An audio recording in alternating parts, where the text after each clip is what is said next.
The United Nations welcomed 7 new members between the Italian and Portuguese Grand Prix, as the Baltic states of Estonia, Latvia and Lithuania cemented their regained independence. They were joined by North and South Korea. South Korea had announced earlier in the year that it intended to apply, which prompted the normally more isolationist North to apply too, lest the government in Seoul be recognised as representing all of Korea. The two halves of the peninsula remained at war, but this step seemed to bode well for some kind of permanent resolution. And the Pacific island nations of Micronesia and the Marshall Islands, both having gained full independence from American post-war administration in the late 1980s, also gained full member status.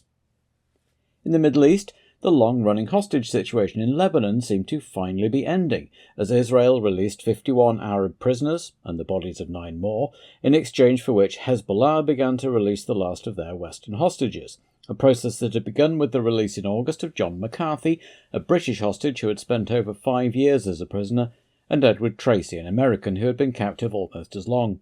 The Huntington Library in California made the Dead Sea Scrolls available to the public in facsimile form after decades, when even academic researchers had often been unable to access the contents of the precious fragments. The change in policy was at least in part thanks to the intervention of the Israeli government, which was building a new climate-controlled facility in the hope of being able to house the relics, which had been found in a cave in the West Bank, a region at the heart of the long-running Arab-Israeli conflict, in 1947. There was another discovery a couple of days before the race in Estoril, though in a rather different climate from the Middle East. High in the Alps near the border between Austria and Italy, mountaineers found a body. They originally thought it was a fellow mountaineer who'd come a cropper, but when the mountain rescue arrived it became obvious that it was much, much older. In fact, it was found to be at least 4,000 years old, and a spectacular archaeological find, revealing much about life in prehistoric Europe.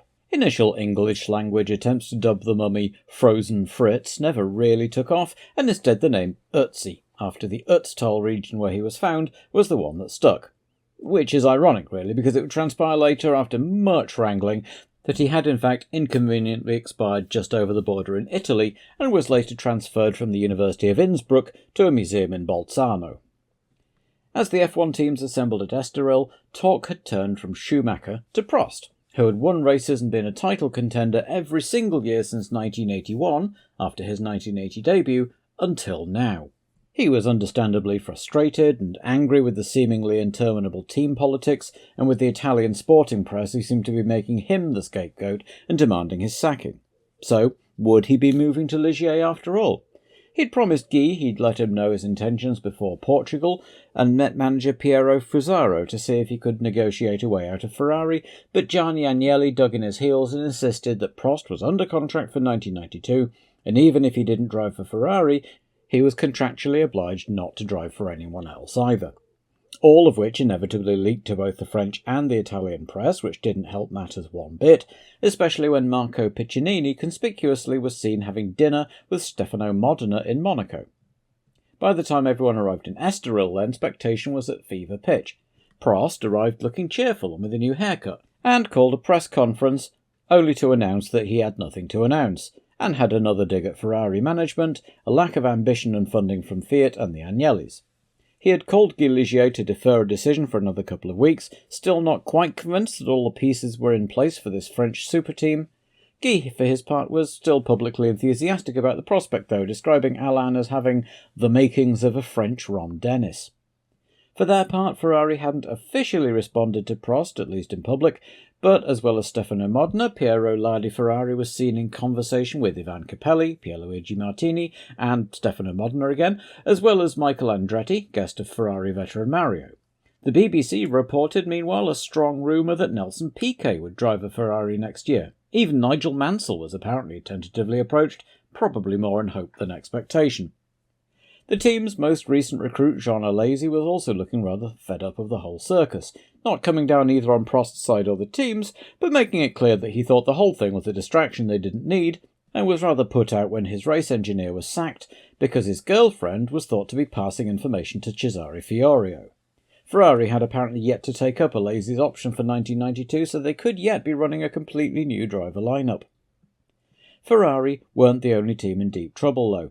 The boys in Miami Blue had awoken between races to the news that Akira Akagi, owner of both the Leighton House property empire and the team formerly known as March, had been arrested for his involvement in a financial scandal involving the embezzlement of an eye-watering $31 billion. Akagi had funded Ivan Capelli ever since his Formula 3000 days and taken an active interest in both his career and the March team. As the Leighton House business empire unravelled, Ken Marable and Gustav Brunner took over the team, but things looked very dicey for future funding.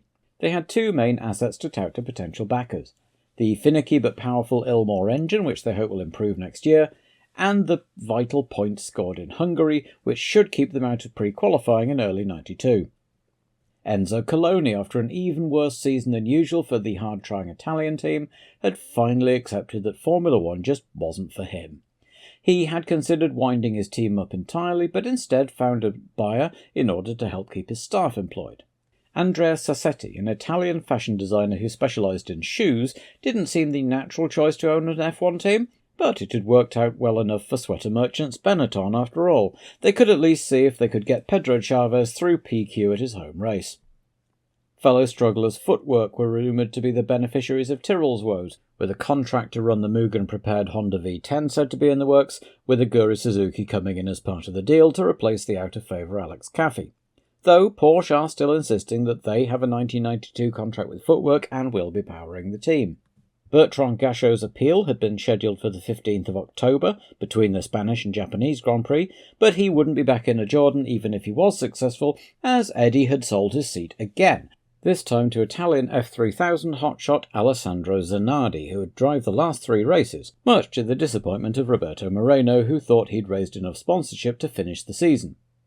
Speaking of Japan, Johnny Herbert was back for one race, bringing with him some more much-needed sponsorship in the shape of Japanese car accessory maker Yellow Hat, and there was a series of minor tweaks to cars since Italy. The Footwork had lowered its nose again, Leighton House had a slightly redesigned front end, the Lambos had abandoned their sleek triangular side pods in favour of traditional square ones, and Brabham had moved their radiators to a more traditional placing in the side pod. Not that they needed much help, at least in pre-qualifying, where the blue and white cars took their fourth consecutive 1-2 at the top of the standings, with Blundell only 0.05 off Brundle's time. In fact, the top four were covered by just a smidge over half a second, with Tarquini getting the new AGS through at the second attempt, and Alboreto again fourth, a full second ahead of the rest, namely Barbazza, Guiar, who broke his gearbox, and Caffey, all close together, and then the forlorn figure of Pedro Chavez, over 6 seconds adrift after his engine only lasted 7 laps. Berger was top of the times on Friday, but the session was hit by rain late on, and most drivers improved on Saturday. Berger was still setting the pace, though, with Patrese his main rival. With half an hour left in the session, Patrese's engine blew. He made his way quickly back to the pits, jumped in the spare, which was set up for Mansell, and headed out, driving out of his skin to claim pole position in the dying seconds ahead of Berger, relegating title challengers Senna and Mansell to row 2.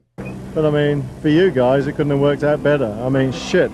I mean, for you guys, you got the best grid possible, you know? Behind them were the Ferraris again, with the lazy nearly 2 seconds off Patrese's pole time. Adversity seemed to have galvanised the Leighton House team, who lined up 7th and 9th, either side of the ever-impressive Martini, who, like Capelli, was hoping to impress Ferrari. Michael Schumacher had his worst qualifying yet in 10th, and 2.5 seconds off the pace ahead of Piquet, with another Ferrari hopeful Stefano Modena at 12th. A demoralised Roberto Moreno was behind De Cesaris this time, the two Jordans separated by Blundell's leading Brabham, with teammate Brundle still underperforming in 19th behind the Dellaras. Some suggested Martin already had a Benetton contract in his back pocket and had stopped really trying. Herbert put his Lotus 22nd, with Alboreto 24th, ahead of his rumoured 1992 teammate Suzuki, and Hakkinen squeaking in at the back by 1/10 over Eric Bernard, with Tarquini and the Lambos taking their customary Sunday off too. Sunday was sweltering under glorious skies, and most drivers decided to start on C compound tyres, though Senna went for harder Bs on the left and softer Ds on the right. Pirelli boss Dario Calzavara was predicting that, given the way their tyres picked up dirt, their runners would probably need to make 2 stops regardless.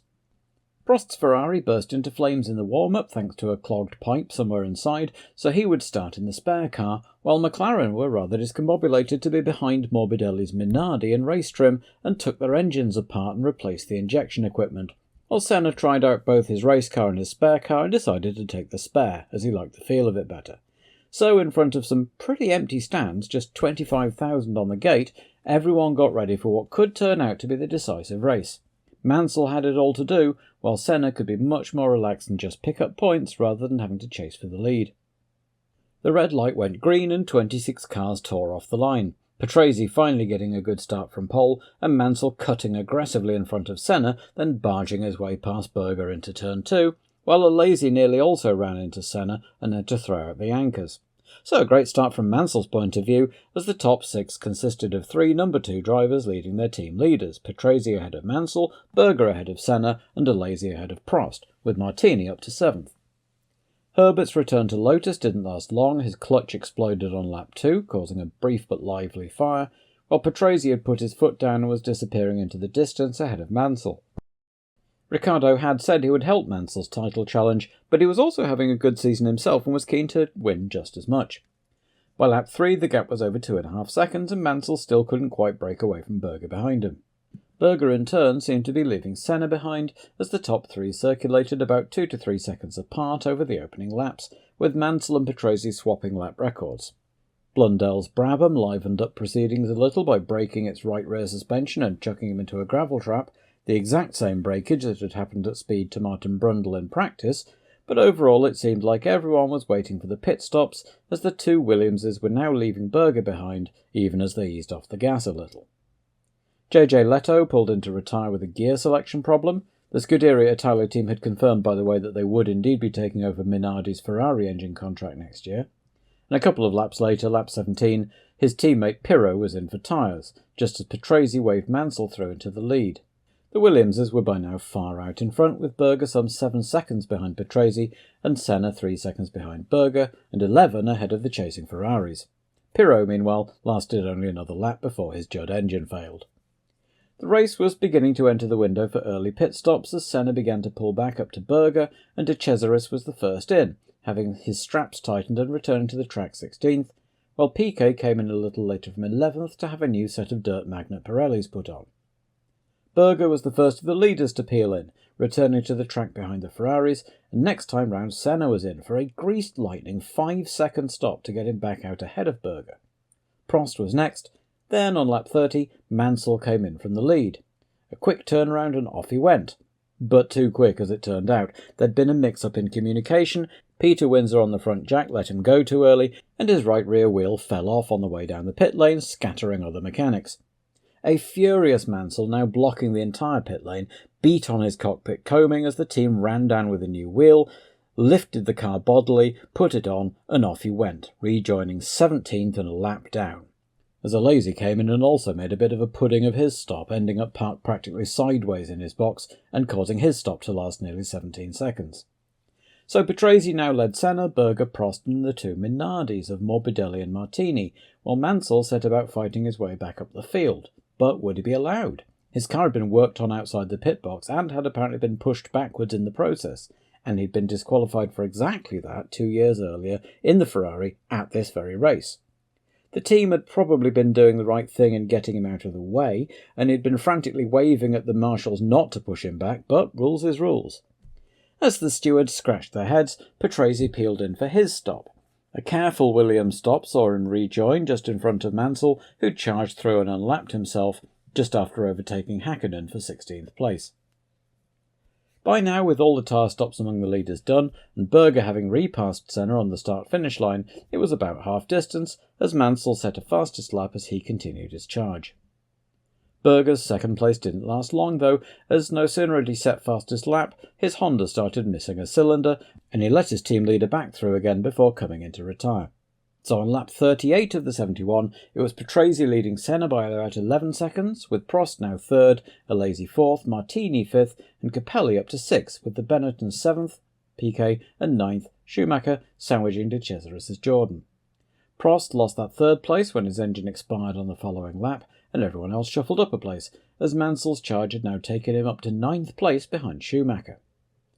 Piquet made a second stop, and Mansell could expect Schumacher to stop too, which he did, promoting Mansell to 7th place, 10 seconds behind de Cesaris in the Jordan, who promptly had a pit stop disaster of his own, a stuck wheel nut seeing him stationary for 23 seconds and moving Mansell up into the points. Meanwhile, Jean Alesi, now running 3rd, was finding his handling getting worse and now had 4th and 5th places right behind him in the unusual shape of Pierluigi Martini and Ivan Capelli, both angling after Jean's job and both keen to do well for their current teams too. Mansell, meanwhile, was now 16 seconds behind and charging on lap 50 with 21 to go. But it was not to be. On lap 51, out came a black flag and a board showing the number 5, as the stewards finally came to a decision and disqualified the Williams for an illegal pit stop. No claims he hadn't seen the flag this year, Mansell came straight in and retired.